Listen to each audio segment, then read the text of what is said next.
Oke, lanjut ya. Eh, Lu udah nyampe atas, terus lu nemuin kuburan panjang ya. Berapa meter itu kuburannya? Kira. Sekitar 4 atau 5 lah. Panjang, panjang Sekali banget ya. Hmm. Yang gua bilang tadi di ujung kakinya yang sebelah sini Nah, itu ada bolong kayak gitu, bolong. lu ngeliat bolong ke dalamnya ada apa di? Sempet lihat, cuman kan samar di sana kan banyak pohon gede gitu kan, cuman samar. Tapi bolongnya lumayan lah. Dari atas yang kita berdiri itu sekitar 1 meter ke bawah itu bolong.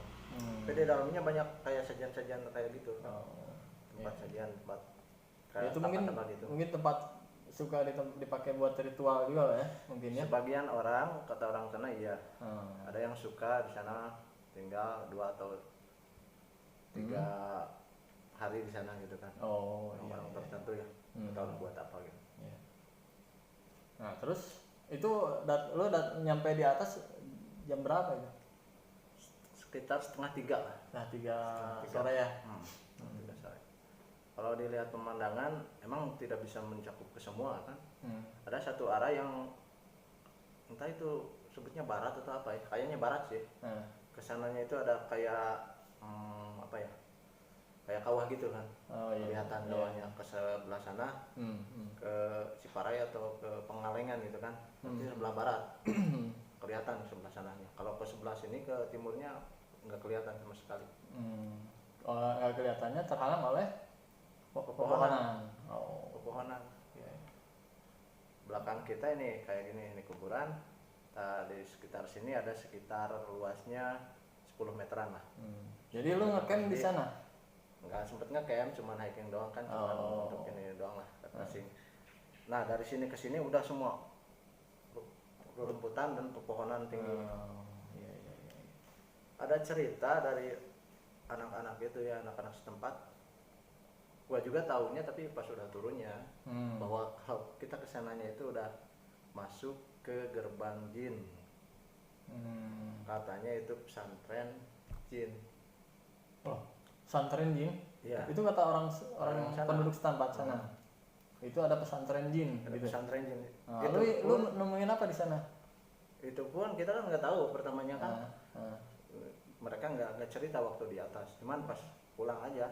Itu pun pas setelah ada kejadian teman gue yang sakit. Teman gue yang sakit sampai dia pulang ke rumah. Sakit di rumah sekitar 2 minggu lebih dia. Sampai muntah darah dan apa ya, ini dadanya kayaknya sakit kata dia gitu kan. Cuman baru ketahuan itu setelah 4 hari pendakian. Baru ketahuan itu. Itu kan si roh film dicetak. Pertama semua nggak ngeh gitu kan. Cuman pas dilihat di belakang teman gue yang sakit itu, kita hitung orangnya gitu kan. Yang satu lagi kan semuanya 11. Dihitung semua di sini full 11 orang. Sementara yang satu kan moto gitu kan. Dengan 12. Pas yang satu itu yang jadi masalah pertama itu. Jadi ada sosok perempuan setengah badan, dia berkerudung. Kelihatan wajahnya? Kelihatan wajahnya nyamping kan, kita lagi gini, lagi naik. Dia nyamping. Kelihatan berkerudung, cuman setengah badan. Nah baru di sana kita bertanya-tanya semua, ini siapa gitu kan.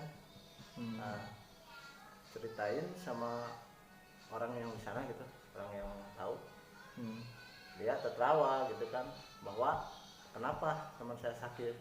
Ternyata konon kata dia itu si jin yang perempuan itu suka sama teman saya yang itu, sama teman gue yang itu. Gitu, dia posisinya di foto kelihatan tepat di belakang teman gue ini gue depan dia, teman gue. Nah ini terakhir yang si cewek misterius ini nih, cewek berkerudung itu. Ternyata emang di sana, nah baru semua cerita di sana ada pesantren jin di sana gitu kan, Gunung Wayang itu.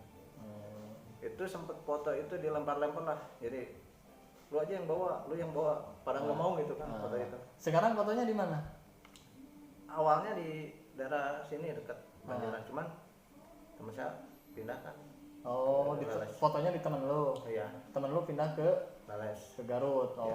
Ya teman-teman ini dokumentasinya ada sebenarnya, cuman dibawa sama temannya dia, jadi kita nggak bisa perlihatkan. Nanti mungkin lain waktu. Lain waktu Insya Allah mas. Kalau udah ada kita perlihatkan ya fotonya untuk Ini lebih bukan fiksi atau apa gitu. tapi emang ada benar ada. Emang pernah kejadian ya. Emang ada, bahkan kalau misalkan nggak percaya suatu saat bisa dipanggil teman yang pernah ikut juga bersangkutan itu bisa. Iya. Ya itu lo waktu di atas ngerasain apa gitu? Yang terasa itu cuman dingin. Ya dingin sudah pasti itu Ya, kan cuman pegunungan. Maksudnya dinginnya itu terasa seperti apa ya? Pada yang bilang gini ya, untung kita nggak melangkah, misalkan kalau dalam kata ini mah satu langkah aja kita salah melangkah ke sana, kita udah hilang ke bawah dimensi lain. Karena waktu itu kenapa yang si perempuan itu muncul? Konon kata orang yang tahu itu bahwa si perempuan itu habis wudhu, kata dia itu. Jadi si perempuan misterius itu habis wudhu, emang di sana pesantrennya. Ketika kita melenceng sedikit aja, pasti kita ikut ke sana ke dia gitu kan, ke alam dia. Makanya waktu ya kalau dibilang ya berdekatan dengan dimensi itu terasanya sangat dingin. Bahkan orang yang sana juga kan, anak-anak sana, orang-orang sana kok beda gitu kan, dia merasain kok cuacanya beda banget gitu kan. Biasanya nggak sedingin ini gitu kayak dia. Makanya waktu sekitar jam 4 kita putuskan untuk langsung aja pulang gitu kan. Ya udahlah pulang, teman-teman udah punya feeling gede gitu kan, takut terjadi sesuatu. Yang anehnya ketika turun sekitar nggak nyampe 1 kilo ke bawah, dari si puncak itu nggak nyampe 1 kilo, si suasana udah biasa lagi. Jadi nggak dingin, nggak apa, biasa gitu kan. Dan berarti dinginnya lain ya dari lain. Lu kan anak gunung juga ya, maksud gua pasti gunung itu dingin ya. Cuman yang lu rasain waktu itu dinginnya lain daripada, bukan hanya gue, tapi hampir semua merasakan gitu. Kok ini beda banget gitu dengan yang biasanya. Kalaupun dingin segimana dingin gitulah. Itu enggak seperti itu. Itu lain. Ada kita tuh seperti pandangan itu terapa ya? Seperti kabut, tapi bukan kabut. Seperti siang, tapi seperti menjelang udah mau maghrib gitu kan. Itu yang terasa. Ternyata setelah melangkah dari sana kurang dari 1 kilo, emang masih siang dan udara kembali normal gitu kan. Makanya semua terdiam sejenak di tengah perjalanan. Ini ada apa gitu. Cuman waktu itu belum terkuat kan. Baru setelah 4 hari setelah ada foto itu baru semua cerita, oh gini. Berarti lu waktu itu teman-teman lu nggak ada yang merasakan aroma mistis gitu ya? Kalau dari teman-teman sebetulnya nggak cuma merasakan yang tadi itu dinginnya kok kayak gini. Cuman kalau yang 3 orang itu, yang orang sana mungkin feeling udah ada, cuman mereka nggak mau ngomong, nggak mau berprasangka atau gimana gitu. Mereka udah merasakan. Soalnya mereka gini, tolong bro jangan ke sebelah sana, sini aja gitu kan. Tolong bro jangan buang air gitu kan. Nanti aja di bawah gitu kan. Kayak gitu. Nah terus yang temen lu yang sakit ini sehabis pulang dari sana itu, yang fotonya yang ada di belakangnya yang cewek itu? Iya. Jadi temen lu yang tepat berada di belakang si cewek misterius itu. Nah dia yang sakit. Sakit apa ya? Dia itu sampai 2 minggu di rumah. Dia pulang sakit. Jadi dia itu kayak muntah darah. Kemudian si badannya itu lemas. Gitu. Cuma muntah darah. Ya setelah itu dikasih tahu, entah ini sugesti atau apa, dikasih kayak air gitu. 3 hari kemudian dia biasa lagi, sehat lagi. Cuman permintaannya itu waktu apa ya, dibawain apa ke sana gitu. Cuman yang melalui teman saya, tapi melalui orang sana gitu. Jadi di sana tuh ya, menurut orang penduduk di sana, warga ya. Menurut warga sana bahwa di puncaknya itu ada pemisah atau apa ya? Iya itu ada pesantren jin bilangnya gitu. Iya. Di antara dimensi kita dengan Oh. Ada, itu tepat di puncaknya, tepat belakang kuburan yang panjang itu kan, pohon-pohonan itu kan, tepat di belakang itu. Nah itu ada pesantren jin. Bisa dibilang mungkin kerajaan jin gitu. Itu menurut cerita orang sana. Oh, dan yang lu rasain juga auranya beda. Pertama gue nggak percaya. Pertama kan kita udah biasa kan nemuin hal-hal seperti itu kan, biasa. Maksudnya ya udah biasalah hal gitu. Nggak tahu ada jin atau apa, kita cuek aja gitu kan. Cuman ketika kita fokusnya itu ada buktinya gitu. Kalau ini gue liatin, pun kita pas yakinnya itu di foto itu ada. Nah itu yang semua bikin wah gitu kan.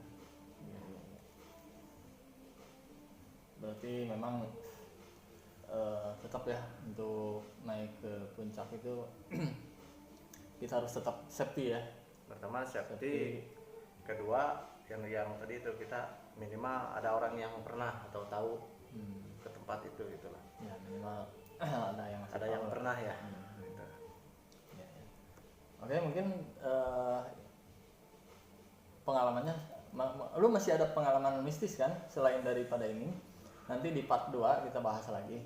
Masih banyak sih. Ini pengalaman yang lebih serem lagi sebenarnya, kalau gua dengerin sih lebih serem pengalaman lu yang waktu lu KKN itu.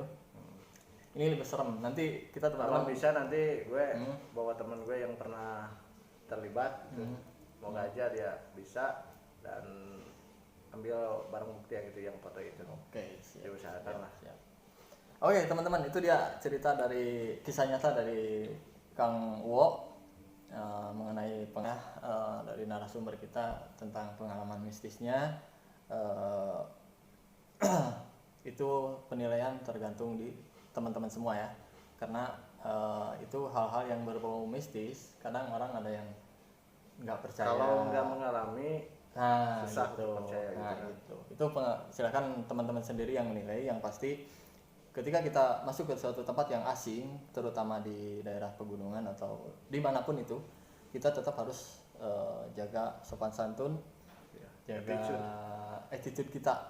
Oke, teman-teman, itu dia cerita mistis kali ini. Next ada satu lagi cerita yang akan dibahas oleh teman kita, tapi di video berikutnya. Oke, wassalamualaikum warahmatullahi wabarakatuh. Salam.